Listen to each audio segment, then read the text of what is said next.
Welcome to Forum 360, a global outlook with a local view. I'm your host, Ardith Keck. Many of our listeners are probably familiar with the Towpath Trail. You may have taken a bike ride or walked with your family. Our guest today is the President and CEO of the Ohio and Erie Canalway Coalition, Dan Rice. We have a lot to learn about the OECC, as it's called. What is it? Why was it formed? Who are your partners? I'll go through those a little bit at a time, and let's find out what is the OECC. Well, thank you very much for this opportunity. I really appreciate the chance to share information with you about a really great legacy project here in Northeast Ohio, the Ohio and Erie Canalway and the Towpath Trail. And we're a nonprofit organization, just like the Akron Art Museum or the Summit County Historical Society. The only difference is our mission is a little bit broader. We're focused on the preservation and conservation and interpretation of the Ohio and Erie Canal as it runs from Cleveland up in Lake Erie through the Cuyahoga Valley National Park, Summit County, Stark County, and Tuscarawas counties. And so we work with over 200 different partners, city governments, county governments, elected officials, planning agencies, park agencies, to preserve the trail, to help them develop the trail, preserve historic buildings, and conserve natural areas. And we do a lot of educational programs and activities to try to encourage people to interact with the Ohio and Erie Canal and the Towpath Trail. Are you responsible for the Ohio and Erie Canal? I assume it goes all the way down to the Ohio River. Are you responsible for all the way? Yeah, that's a really good question, and the answer is no, we're not responsible. The ironic thing is we actually have zero authorities, and we don't have all the resources to accomplish our mission. So that's why we have to work with partners to encourage them to be a part of our project. Each of our partners, say Summit Metro Parks or the City of Akron or the Ohio Department of Natural Resources, they are focused on their individual areas of focus, the mission, and we work with them to provide the resources necessary to build and develop the trail, manage it, provide maintenance, and also to enhance and activate the trail. And so we really don't have any formal responsibilities, but as a nonprofit organization, we are the convening nonprofit that helps to pull all the different partners together. Because if you think about it, folks up in Cleveland, Cuyahoga County are kind of working on their section of the trail. And we have a sister organization, Canalway Partners, that focuses up in Cleveland and Cuyahoga County. Ah, so you don't go to Lake Erie. We have a partner organization that really focuses exclusively in Cleveland and Cuyahoga County. We focus our energies on Summit, Stark, and Tuscarawas counties. Mm-hmm. And you need these regional organizations to make sure that everything works together. I know the trail is long. How long is it? The Ohio and Erie Canal Towpath Trail is 101 miles. And as we sit here today, 87 of the 101 miles are completed. We have about 5 miles up in the northern section in Cleveland, and we have about 10 miles down in Tuscarawas County that need to be completed. Any idea when that will all happen, when it will be completed? That's a really good question. Our goal is we would like to complete everything by 2020. That's what our goal is, but obviously, that's not very far away. We're making really great progress with a lot of our partner organizations down in Tuscarawas County. They're working really hard, City of Dover, City of New Philadelphia. And the same thing is true up in the Cleveland and Cuyahoga County area. So we're definitely making progress, and quite frankly, if we don't make it by 2020, that's okay. We'll just put a stake in the ground and say this is where we are right now, and we're going to aim for 2022, 2024, 2025. So we're just going to mark where our progress is made and then continue to develop from there. Has it been tough for the Canalway organization in the Cleveland area to get through the flats? It's challenging definitely in the urban areas, there's no question, because a lot of the areas, particularly many people may be familiar with the Cuyahoga Valley National Park, the trail and the canal were an intact resource. It was there. It didn't have to be acquired because it was already owned by the federal government. But in our urban areas where the canal and the towpath have been basically obliterated and they're gone, now you need to go back in and somehow identify a potential route for the canal and the towpath. And in some cases, the trail is not going to go exactly where the canal is because we've had so much development in our urban areas, whether it's in Cleveland or Akron or Massillon. but that's okay. We just run the trail as closely as we can to the route of the canal. A good example would be down in Massillon. The canal literally ran through downtown Massillon, just like it does through Akron, just like it did through Cleveland. But the route of the Towpath Trail through Massillon is actually along a levee, overlooking downtown and overlooking the Tuscarawas River.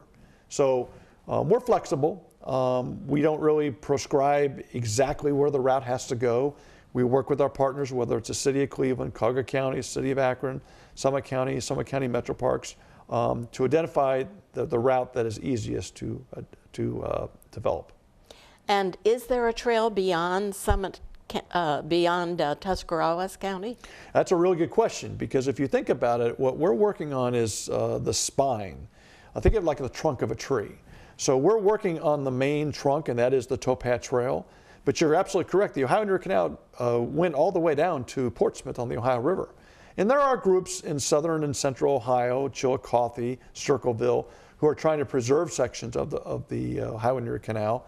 And periodically we do go down there and meet with them and offer them advice and assistance.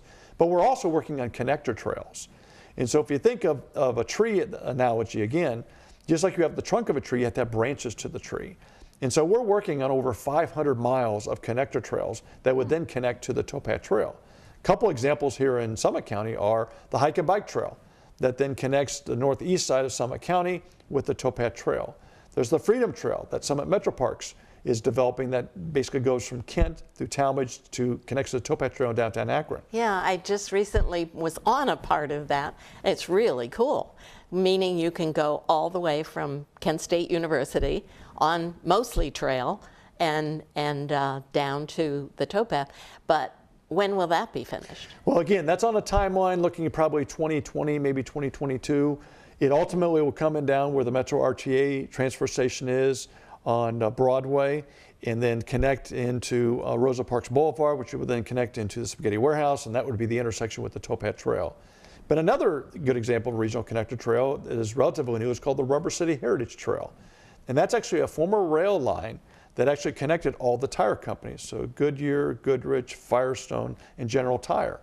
The rail line is actually still there. It's no longer operating as a rail line, but the city of Akron owns about 85 to 90% of the rail line. And if you're familiar with there's some famous trails around the country like the High Line in New York City or the 606 in Chicago, and these are really urban trails that there aren't places for people to park because people aren't driving to these trails. They're literally using them as neighborhood connectors so they can walk to the schools, walk to the parks, walk to their libraries, or maybe walk to the grocery store or the doctor's office. And so these spaces really become great civic common spaces where you have socioeconomic mixing from folks in the neighborhoods to connect with residents to really interact and create these great spaces where everybody wants to spend time together. What's the status of that rail trail? The Rubber City Heritage Trail Yeah. is really brand new in the sense that we just completed our master plan. It was actually just completed earlier this year. We're putting a poster together right now. And so we've identified the route. We're working with the different partners. For instance, Goodyear Tire Rubber Company is one of the supporters of the Rubber City Heritage Trail. SUMA is also because they have a campus next to the proposed trail.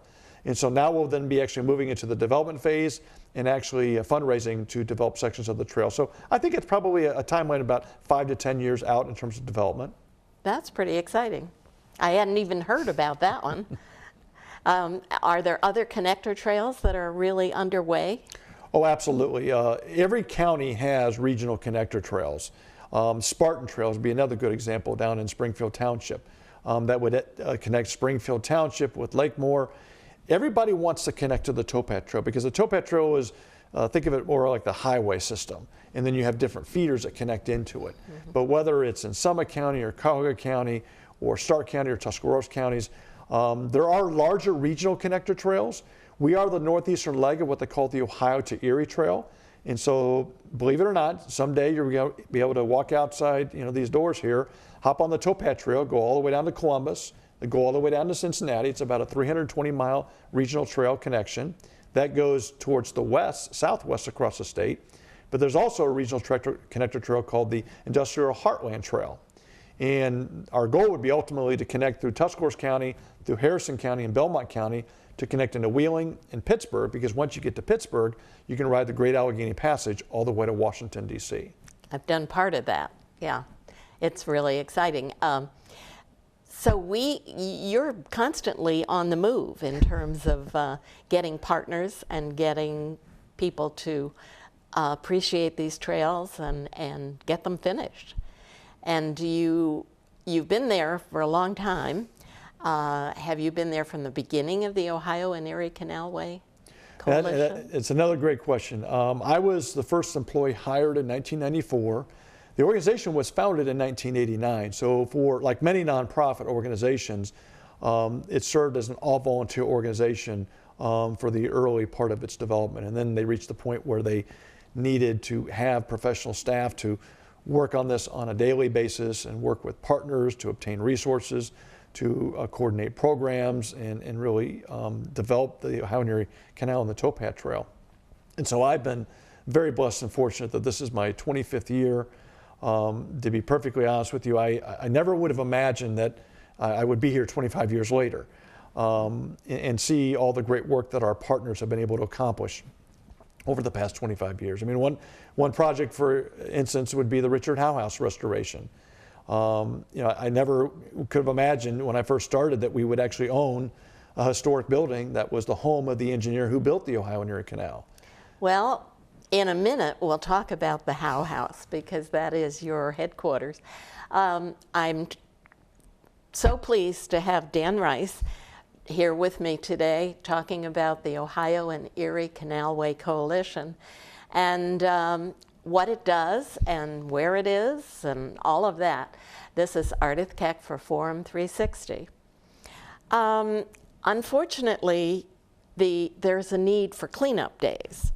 We always wish that people who would use the trails would leave nothing behind, but that doesn't happen. So tell me about your cleanup. Yeah, that's a really good point. And as I always like to say, sometimes with our canal cleanups and lake cleanups and neighborhood cleanups, we have good job security, because you're right, we live in a society where unfortunately people litter. And so we have about 6 different canal and neighborhood and lake cleanups throughout the year. We have the next one's coming up here on April 21st. It's a partnership with Keep Akron Beautiful and all of our partners around Summit Lake. And so we'll be out there with probably over 350 different volunteers along the shoreline, possibly also in canoes and boats to actually retrieve debris from the water. Because you're right, we live in a society where people do litter. But what we've noticed is that the more we actually go out there and are proactive about cleaning up these areas and also engage the residents in the neighborhoods, there's a real sense of pride around Summit Lake. It's an absolutely jewel that we have here in Akron, to have this lake right in the center of our heart of our community. The Ohio and Erie Canal goes right through Summit Lake. The Towpath Trail is on one side of the lake. We're even talking about a potential trail around the entire lake. And so, what we've experienced is there's a lot of pride with the residents in the neighborhoods, and that by getting those residents involved, they become stewards. And it's not something that we're doing for anybody, we're doing it with people. And so we invite the community to come out and join us 9 o'clock on April 21st and help us clean up this great lake here in the city of Akron.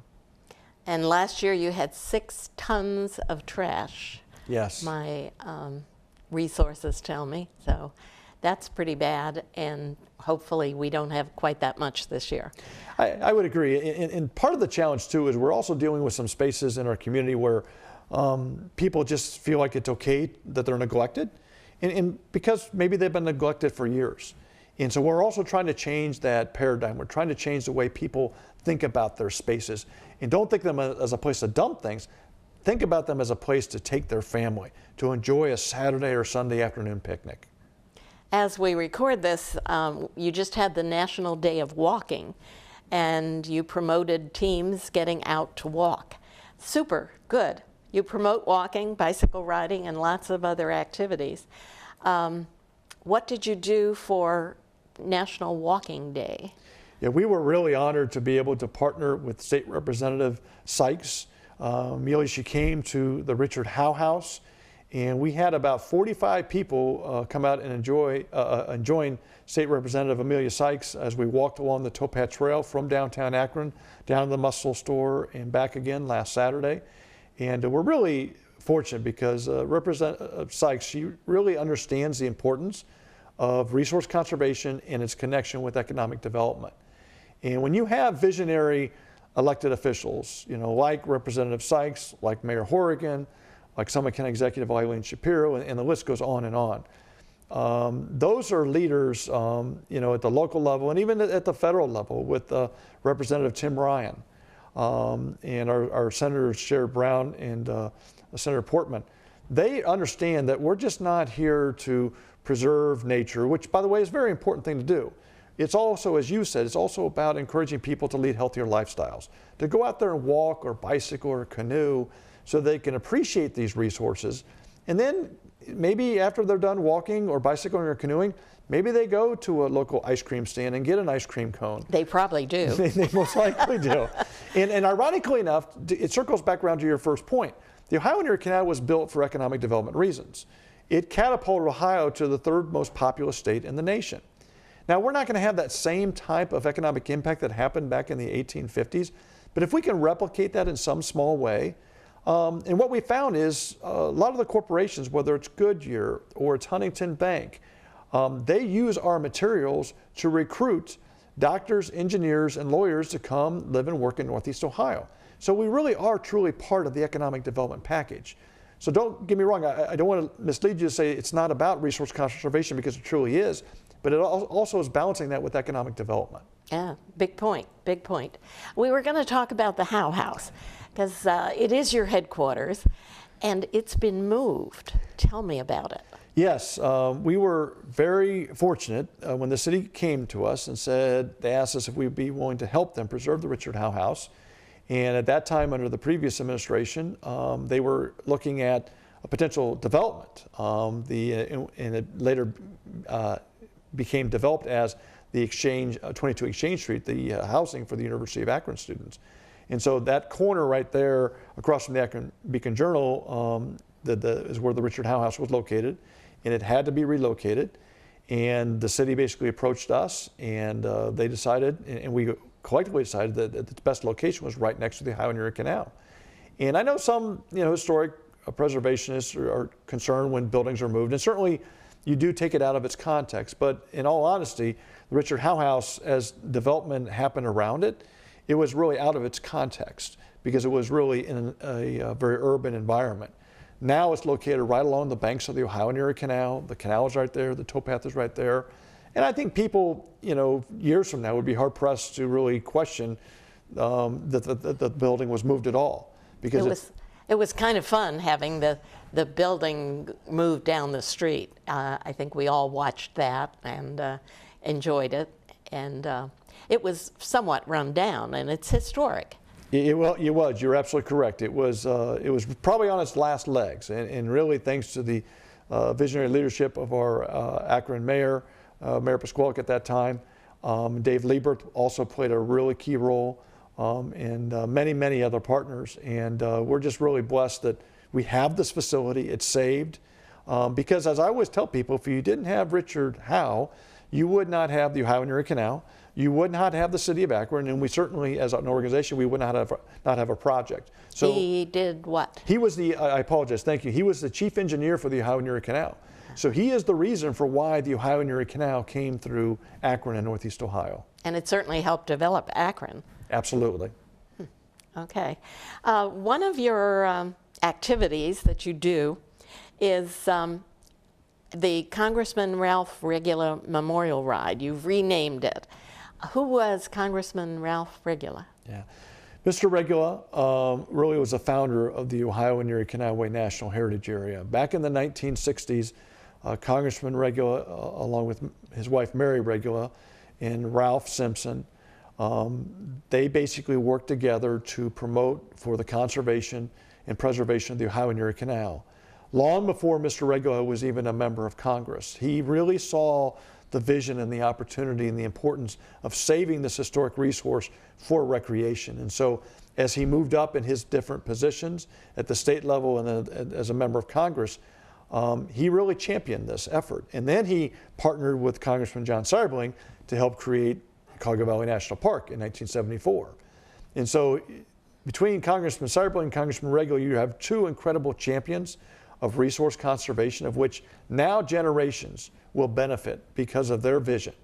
And I had the chance to work with Mr. Regula.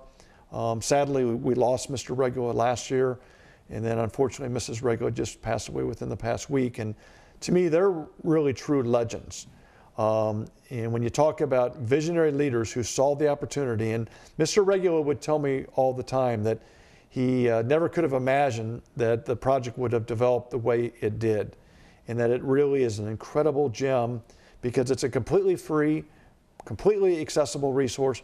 Doesn't matter your income, doesn't matter your gender, your race, your education. Everybody can utilize the Ohio and Erie Canal Towpath Trail. And what a gift that we're leaving for future generations. And it wouldn't be there. It would be totally developed between Cleveland and Akron if it weren't for the Cuyahoga Valley National Park and all that it stands for. And it's busy. Every week, every weekend, families are out there walking or riding. Really quite fun. Do you have anything to do with the Cuyahoga Valley Railroad? The Cuyahoga Valley Railroad is one of our partners, one of our over 200 partners. We provide a grant program through we get a little bit of National Park Service funding.